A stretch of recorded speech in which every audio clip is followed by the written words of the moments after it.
Amid the utter devastation caused by weapons of war, there is another killer, working silently amid the chaos. Its first victims, the most vulnerable. In this video uploaded to YouTube by opposition activists, 2.5-year-old Ibrahim struggles for life. His body can't take solid food, it can only digest milk, but there isn't any for him. Through Skype, we reached Dr. Abu Samir in Syria, the pediatrician who treated Ibrahim. There are many illnesses we are confronting because of an absolute absence of food, Dr. Samir explains. We've depleted all of our food reserves, even animal products that could act as alternatives, because there are no animals left. Most of the residents of Mu'addamiyat al-Sham, just to the southwest of Damascus, have long fled. But among the 15,000 who remain, an estimated 5,000 are children, under siege now for months by regime forces, cut off from all aid.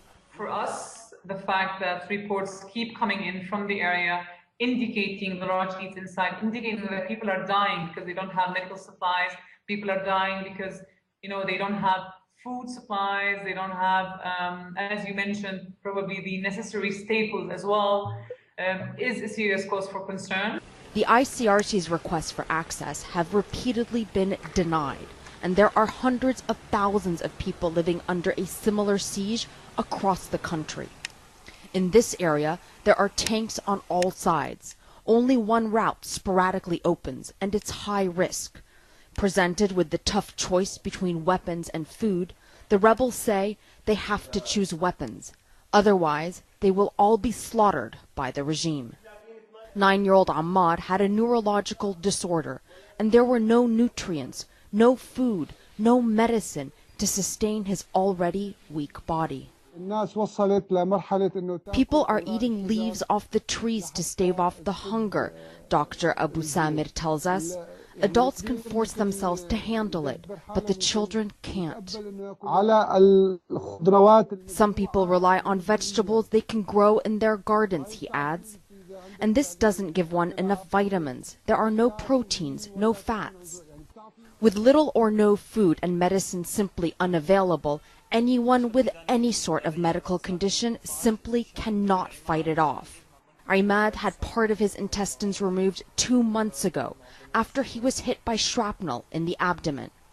But there was no way to provide him with the amino acids and proteins his body needed to recover. The main reason is a complete lack of food ingredients that supports a child's immune system, Dr. Abu Samir tells us. We're told Imad died the day we spoke to the doctor.